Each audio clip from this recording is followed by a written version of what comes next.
ಸರ್ಕಾರ ಮೀಸಲಾತಿ ಕಲ್ಪಿಸಿ ನಂತರ ಮತ ಕೇಳುವಂತೆ ಒತ್ತಾಯಿಸಿ ಚಿತ್ರದುರ್ಗದಲ್ಲಿ ಪ್ರತಿಭಟನೆ ನಡೆಸಲಾಯಿತು. ಇನ್ನು ಈ ಕುರಿತು ಚಿತ್ರದುರ್ಗದ SC/ST OBCಗಳ ಸಮಾನ ಮನಸ್ಕರ ವೇದಿಕೆ ವತಿಯಿಂದ ನಗರದ ಪ್ರವಾಸಿ ಮಂದಿರದ ಬಳಿ ಬೃಹತ್ ಫ್ಲೆಕ್ಸ್‌ವೊಂದನ್ನು ಹಾಕಿದ್ದು, ಫ್ಲೆಕ್ಸ್‌ನ ಮುಂಭಾಗ ನಿಂತು ಪ್ರತಿಭಟನೆ ನಡೆಸಿದ್ದು, ರಾಜ್ಯ ಸರ್ಕಾರದ ವಿರುದ್ಧ ಘೋಷಣೆಗಳನ್ನು ಕೂಗಿ ಆಕ್ರೋಶ ಹೊರಹಾಕಿದ್ದಾರೆ. ಇನ್ನು ಮೀಸಲಾತಿ ಭಿಕ್ಷೆಯಲ್ಲ, ಇದು ಸಂವಿಧಾನಬದ್ಧ ಹಕ್ಕಾಗಿದೆ. 2022ರಲ್ಲಿ ಇದ್ದ SC/ST OBCಗಳ ಮೀಸಲಾತಿ ಶೇಕಡ 56ರಷ್ಟು ನಿಗದಿ ಮಾಡಿದ್ದು ಸಂವಿಧಾನಬದ್ಧ ಕಾನೂನು.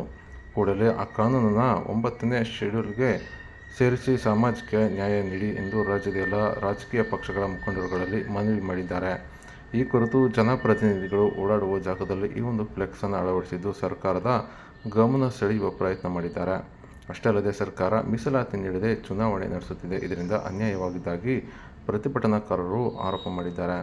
ರಾಜ್ಯ ಸರ್ಕಾರ 2 ಕಡೆ ಉಪಚುನಾವಣೆ ನಡೆಸುತ್ತಿದ್ದು, ಸರ್ಕಾರ ಮೀಸಲಾತಿ ಕೊಟ್ಟ ನಂತರ ಮತ ಕೇಳಬೇಕು ಎಂದು ಘೋಷಣೆಗಳ ಕೂಗಿ ಆಕ್ರೋಶ ಹೊರಹಾಕಿದ್ದು, ಮೀಸಲಾತಿ ನೀಡದಿದ್ದರೆ ಚುನಾವಣೆಯಲ್ಲಿ ತಕ್ಕ ಪಾಠ ಕಲಿಸುವುದಾಗಿ ಎಚ್ಚರಿಕೆ ಕೂಡ ಈ ಒಂದು ಪ್ರತಿಭಟನಾಕಾರರು ಘೋಷಣೆಗಳನ್ನು ಕೂಗುವ ಮೂಲಕ ಎಚ್ಚರಿಕೆ ನೀಡಿದ್ದಾರೆ.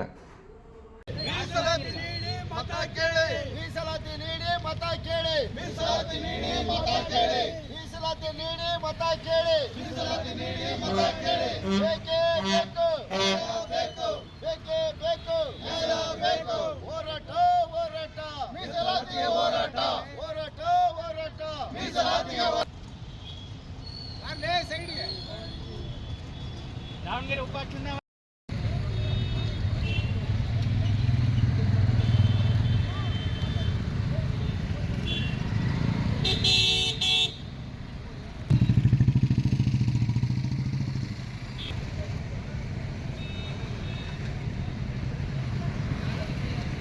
ರಾಜ್ಯದಲ್ಲಿ 2022ನೇ ಇಸ್ವಿಯಲ್ಲಿ ಏನು BJP ಸರ್ಕಾರ ಇದ್ದಂಥ ಸಂದರ್ಭದಲ್ಲಿ STಗೆ 3ರಿಂದ 7%, SCಗೆ 15ರಿಂದ 17% ಹಾಗೂ OBCಗಳಿಗೆ 32% ಮೀಸಲಾತಿಯನ್ನು ಜಾರಿ ಮಾಡಿತ್ತು.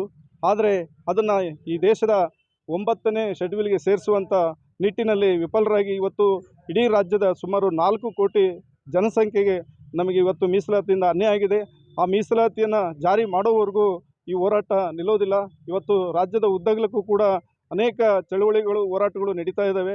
ಆದರೂ ಕೂಡ ಈ ರಾಜ್ಯದ ಎಲ್ಲ ರಾಜಕೀಯ ಪಕ್ಷಗಳಲ್ಲಿ ನಾವು ಮನವಿಯನ್ನು ಕೂಡ ಮಾಡ್ತಾ ಇದ್ದೀವಿ. ನೀವು ಮೊದಲು ನಮಗೆ ಮೀಸಲಾತಿಯನ್ನು ನೀಡಿ ಆಮೇಲೆ ಮತ ಕೇಳಿ, ಇಲ್ಲವಾದಲ್ಲಿ ರಾಜ್ಯದಲ್ಲಿ ಮುಂದಿನ ಪರಿಣಾಮವನ್ನು ಎದುರಿಸಬೇಕಾಗುತ್ತೆ. ಇವತ್ತು ಉದಾಹರಣೆಗೆ ಕರ್ನಾಟಕದಲ್ಲಿ 2 ಉಪಚುನಾವಣೆ ನಡೀತಾ ಇದೆ, ಒಂದು ಬಾಗಲಕೋಟೆ, ಮತ್ತೊಂದು ದಾವಣಗೆರೆ. ಅಲ್ಲಿ ಕೂಡ ಇವತ್ತು ಮೀಸಲಾತಿಯನ್ನು ಕೊಟ್ಟು ನೀವು ಮತವನ್ನು ಕೇಳಬೇಕು ಅಂತಕ್ಕಂಥ ಒತ್ತಾಯವನ್ನು ನಾವಾಗಲೇ ಚುನಾವಣೆಗೆ ಮುಂಚಿತವಾಗಿಯೇ ಪ್ರಾರಂಭ ಮಾಡಿದ್ದೇವೆ.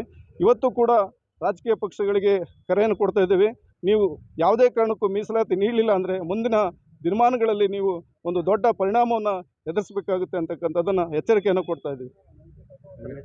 ರಾಜಣ್ಣ ಲಕ್ಷ್ಮೀಸಾರ, ರಾಜ್ಯ ವಾಲ್ಮೀಕಿ ನಾಯಕ ಸಂಘದ ರಾಜ್ಯಾಧ್ಯಕ್ಷರು ಹಾಗೂ ಚಿತ್ರದುರ್ಗ ಜಿಲ್ಲಾ ಸಮಾನ ಮನಸ್ಕರ ವೇದಿಕೆ SC/ST OBC ಒಂದು ಒಕ್ಕೂಟವನ್ನು ನಾವೆಲ್ಲರೂ ಕೂಡ ಎಲ್ಲ ಸಮುದಾಯದವರು ಸೇರಿ ನಾವು ಒಂದು ಒಕ್ಕೂಟ ಮಾಡಿದ್ವಿ. ಈ ಒಂದು ಒಕ್ಕೂಟದ ನೇತೃತ್ವದಲ್ಲಿ ಹೋರಾಟ ಮುಂದುವರಿತದೆ. SC/ST OBC ಮೀಸಲಾತಿಯಲ್ಲಿ ಸುಮಾರು ದಿವಸಗಳಿಂದ ರಾಜ್ಯಾದ್ಯಂತ ಹೋರಾಟ ಮಾಡಿದ್ರು ಕೂಡ ಸರ್ಕಾರ ಇದುವರೆಗೂ ಗಮನ ಹರಿಸ್ತಿಲ್ಲ. ನಾವು ಮೀಸಲಾತಿ ಕೇಳ್ತಿರೋದು ನಿಮಗೆ ಭಿಕ್ಷೆ ಅಲ್ಲ, ನೀವು ಕೊಡಬೇಕಾಗಿರೋದು, ಸರ್ಕಾರ ಕೊಡಬೇಕಾದಂಥ ಒಂದು ಮೀಸಲಾತಿ.